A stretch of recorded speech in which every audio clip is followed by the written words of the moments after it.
The silence hit me first when we stepped out of Leo's car. Not total quiet. Wind rustled leaves, birds called in the distance. But the lack of human noise was staggering. No traffic, no voices, no electrical hum. Just us and the endless pine barrens. Finally! Leo's loud voice shattered the hush as he stretched. 4 days of nature, booze, and hanging out with my favorite people. The silence hit me first when we stepped out of Leo's car. Not total quiet. Wind rustled leaves, birds called in the distance. But the lack of human noise was staggering. No traffic, no voices, no electrical hum. Just us and the endless pine barrens. Finally, Leo's loud voice shattered the hush as he stretched. 4 days of nature, booze, and hanging out with my favorite people. Sarah rolled her eyes, already hauling gear from the trunk. Let's set up camp before dark. I refused to pitch tents by flashlight again. I grabbed my backpack, feeling the familiar weight of my portable recording kit. Old habits. Even on vacation, I couldn't leave it behind. You planning on working, Mac? Ben asked softly, nodding at the bag. Ben noticed everything but rarely said much. Just a safety net, I admitted. 7 years recording sounds, and I'm still terrified of missing something perfect. We found a small clearing about 50 yards from the car. Perfect flat ground, a stone-lined fire pit, and surrounded by tall pines that made natural walls. As a sound engineer, I liked the way noise traveled here. Weirdly clear, yet trapped right inside our little space. Setting up camp filled the afternoon with normal sounds. Tent poles clicking, Sarah giving instructions, Leo's loud grunts as he gathered wood, the crinkling of tarps. Familiar noises, safe noises. Twilight came as we gathered around the fire. Flames made a pocket of warmth and light against the darkening woods. Conversation flowed easily between old friends, jobs, relationships, college memories. Remember when Mac recorded Professor Hamilton snoring during film theory? Leo laughed, swigging his beer. And used it for the monster's breathing, Sarah added, smiling. The forest deepened as true darkness took over. Firelight threw long, dancing shadows on the trees. That's when I heard it. A bird call. But wrong. It started like a whippoorwill. Then it changed in the middle, like someone had cut in notes from another recording. The pitch wobbled unnaturally, holding some tones too long before dropping sharply. It repeated 3 times, each one slightly different. Practicing. You guys hear that? I interrupted Leo's story. Hear what? Sarah asked. That bird, it sounded... I searched for the word. Fake? Manufactured? Leo shrugged. Probably just some weird Pine Barrens bird. Place is supposed to have the Jersey Devil, right? Maybe that was his pickup line. They laughed, but I couldn't join in. That sound had triggered every instinct from years behind microphones. It wasn't just odd. It made no sense. Bird calls follow natural laws. This broke them. You're overthinking it, sound man, Leo said, clapping my shoulder. That's your thing, picking everything apart. I forced a smile and nodded. But as night swallowed the forest, I couldn't shake the feeling something out there in the dark was listening, learning us. I slept fitfully that night with that strange bird call replaying through my dreams. Morning came feeling blessedly normal. Sunlight filtering through pine needles, actual bird songs drifting in the air, Leo's snores muffled from his tent. I almost convinced myself I'd imagined it all. Sleep okay, sound man? Sarah asked, handing me a steaming campfire coffee. I shrugged. Well enough. Ben crawled out of his tent, stretching. "Anyone hear that weird bird last night? Sounded like someone practicing whistling." Before I could answer, Leo cut in. "Oh God, not you too. Mac was losing it over that yesterday. Just some Pine Barrens thing. Jersey Devils dating call." Sarah grinned, making us laugh and break the leftover tension. We hiked after breakfast. The woods felt different in daylight. Less spooky, but even bigger. Nothing but endless pines in every direction, all looking the same so you could get turned around easily. Sound acted strange here too. Our voices carried only a short distance before the trees swallowed them. "Like walking through the same picture on repeat," Leo said, waving at the unchanging view. "Listen how dead the sound is," I said, stopping suddenly. The others paused with me. Our breathing seemed unnaturally loud in the silence. No echo, like the forest sucks up every noise. "Fascinating," Leo deadpanned. "Move along before we star in your nature podcast." We laughed, but I shivered as the sound vanished way too fast. That night the campfire felt colder. The easy friendship of yesterday was replaced by something tense. We huddled facing the flames, backs to the woods. Nobody said it aloud, but we all felt it, the weight of the quiet forest pressing in around us. "Remember college?" Leo began, trying to lighten the mood. "When Professor Wilkins caught us sneaking into the sound booth?" His laugh burst out, that distinct ha ha ha like a bulky engine trying to start. It answered from the woods behind me, his exact laugh, ha ha ha, perfect and sharp from the pine-choked darkness. We froze. Leo's smile melted. For a long moment nobody moved or breathed. "What was that?" Ben whispered. "An echo," Sarah suggested, her voice quivering. I shook my head. "Echoes fade, get muddy. That was identical." "Whatever it is, I hate it," Leo said shrilly. "Someone's messing with us." "In the middle of nowhere?" Sarah argued. "There's nothing out here." Uneasy silence fell. The fire crackled between us as I strained to decode every rustle beyond the light. About an hour later, when tiredness eased the fear a fraction, Ben was midway through a work story. A whisper drifted from the woods to our right. "Sarah." In Sarah's own voice, soft, clear, and real. Sarah scrambled up. "Who's out there?" Her words shook. "Just wind," Leo insisted, but he was on his feet now too, flashlight gripped tight. "You know that wasn't wind," I said low. "That was your voice." "Exactly." "Impossible," Ben breathed. "Not a prank," Sarah choked out, clutching her arms. "No one mimics you that perfectly." "Other campers using an app," Leo countered. "Has to be." I stayed quiet. I knew better. No app captured the texture, the tiny vibrations, the fingerprint of a voice, and the sounds came from two different spots. It moved. It hunted. No way to say that without sounding unhinged. As we whispered our panicky theories, cold understanding settled over me. That thing making the false bird calls yesterday didn't just listen anymore. It was speaking back.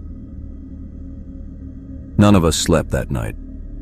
We huddled close to the fire, feeding it like we thought flames could burn away the horror we'd heard. Morning came slow and cruel, a gray light filtering through the pines. They no longer looked like trees to me, but sentries watching us. "We should leave," Sarah whispered, voice cracking. It was the first thing any of us said in hours. Leo shook his head.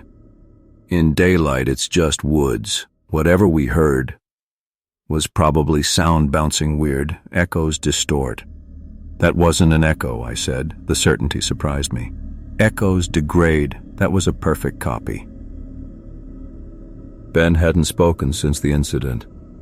He sat cross-legged, staring at the dying fire. We stick together today, Leo decided, forcing confidence. Nobody goes off alone.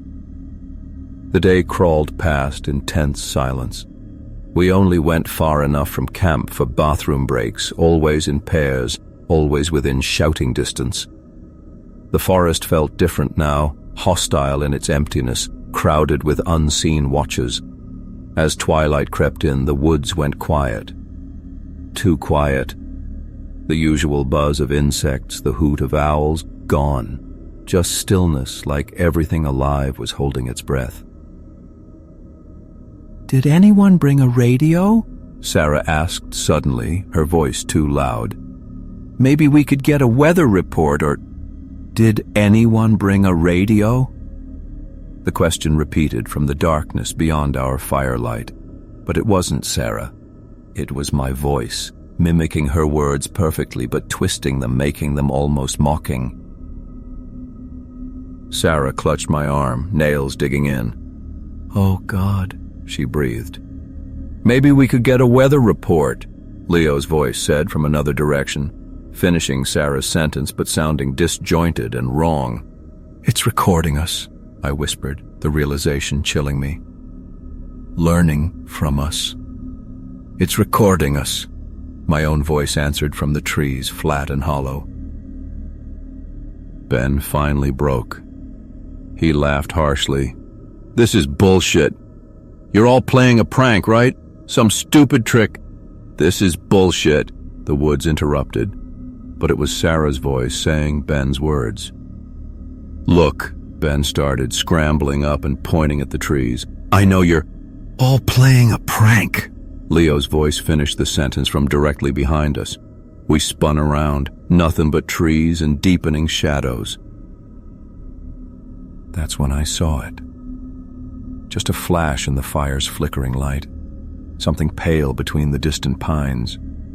Tall, impossibly tall, and thin, like a young birch tree.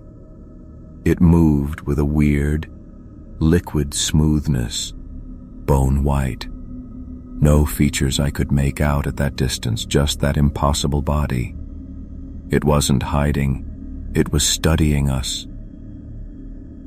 "Did you see that?" I gasped. No answer. They were staring at me, not the woods.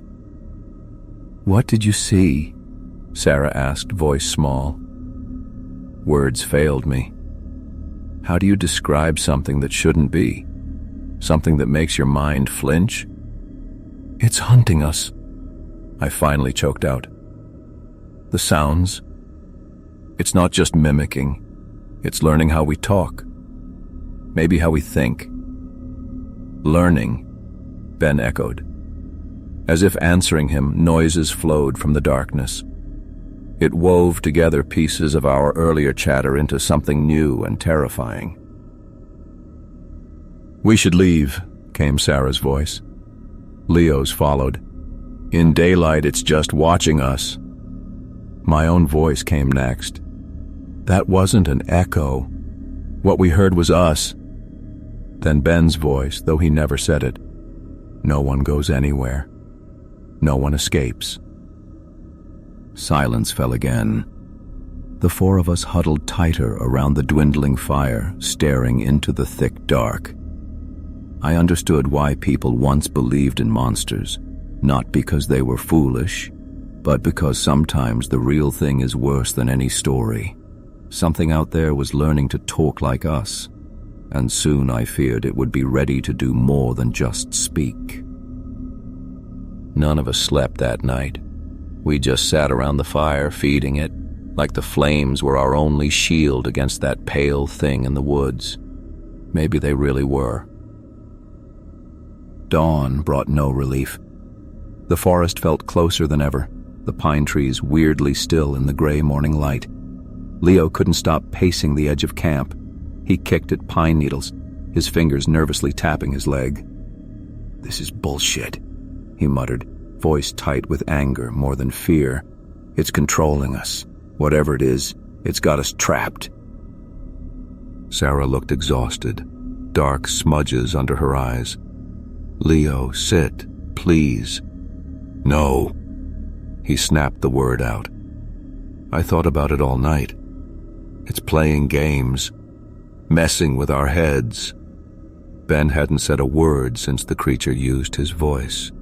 He sat hunched over, staring into the fire. "We need to get out of here," I said quietly. "Pack up. Back to the car. Drive." Leo laughed, a harsh sound with none of his usual warmth. He kicked a log, sparks flying. "And then what? Forget any of this happened? Forget that thing is still out here?" "We don't even know what it is," I argued. "What it wants, what it can really do." "Exactly!" Leo snatched up the heavy-duty flashlight near the tent. "That's why I'm gonna find out. Right now." Sarah jumped up. "Leo, don't!" "It's smarter than hiding, waiting to be picked off." His voice cracked a little, showing the fear behind his tough act. "You heard it. No one escapes. I'd rather go down fighting." Before any of us could grab him, Leo marched straight for the trees. His flashlight beam cut through the shadows. At the very edge of the clearing, he looked back. "I'll be right back," he said, forcing confidence. "With answers." Then the woods swallowed him. Minutes crawled by, then an hour. Silence pressed down, thick and suffocating. No birds, no wind in the pines. Just the three of us breathing too loud, hearts pounding in our ears, eyes fixed on the place where Leo vanished.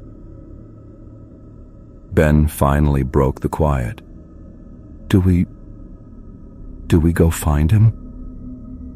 I opened my mouth to answer when a sound sliced through the stillness. Distant. Leo's voice. "Hello?" Sarah leaped forward. "Leo!" Silence. Then again. "Hello? Guys, I think I found something. I think I found..." It was perfect. Leo's exact pitch, his slight Jersey way of talking, how his voice went up at the end of a question. But my gut clenched tight. "Leo!" Sarah called, stepping towards the forest. I grabbed her arm. "Wait. Can anyone hear me?" Leo's voice cried, sounding more desperate now. "I think I'm lost. I need help." Ben stood up, shaking.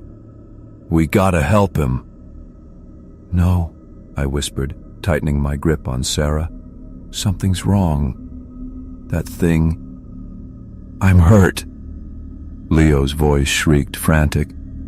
"Please, guys, I'm really hurt. Help me." Sarah tried to pull free. "Mac, let go. He needs us." "Wait," I hissed. "Just wait." "Please." Leo's voice screamed, raw with terror. "It's coming back. Help me. Help." The scream cut off. Dead silence for 3 long heartbeats. Then it came back. Leo's voice. "Help me." But then it started to warp. The pitch shot upward unnaturally, drawing out the vowel sounds way too long. The words began to glitch and stutter like a corrupted recording, flipping up and down impossible octaves. The wailing cry twisted higher and sharper until it became something awful. Half-human shriek, half-electronic screech. A sound no throat could ever make. Then, sudden, crushing silence. Sarah fell against me, sobbing. Ben doubled over and retched into the dirt. "We go now," I whispered, my voice barely a croak. "We can't leave him," Sarah choked out. "That wasn't Leo," I said, forcing the awful truth past the lump in my own throat. And we're next if we stay. As if agreeing, a low chuckle drifted from the trees. Leo's laugh, captured flawlessly. Then a second laugh joined it, exactly the same. Then a third. The whole forest filled with Leo's laughter, coming from everywhere at once. The forest erupted with Leo's laugh, identical sounds echoing from every direction at once. It was a perfect copy. The exact same sound, the exact same voice, multiplied over and over into a horrible mockery of our friend. Sarah dropped to her knees, hands clamping over her ears. Ben sat frozen stiff, breathing fast and shallow. I was paralyzed, unable to think, only listening as the laughter slowly faded one by one, until a single laugh lingered before it too slid away into silence. "We have to leave," Sarah breathed, her voice almost too quiet to hear. "The car's too far," Ben muttered, eyes flicking between dark tree trunks. "It knows we're here. It's waiting." A cold certainty settled over me. Ben was right. The creature, whatever it was, had trapped Leo. Now it was trapping us. These woods were its hunting ground, and we were the prey. We huddled close to our dying fire, feeding at the last scraps of wood. No one spoke. What could we say? We'd heard Leo die. We'd heard his voice become something inhuman. Now it was being used to cut us apart. Hour after hour of crushing silence followed, worse than any noise. When it finally broke, it was with a low, rough chuckle. Leo's voice again, but close this time, as if he was right beside us. "Should have brought more firewood, guys," Leo's voice whispered from the blackness. "Rookie mistake." It threw his own phrase back at us, a nasty joke from that first night. Sarah choked back a sob. My stomach lurched. Then another voice came, soft and clear. "Ben?" Sarah's voice called gently from just beyond the firelight. But the real Sarah was right here, eyes wide with terror. Ben trembled, his face crumbling. "No, no, no," he mumbled, rocking.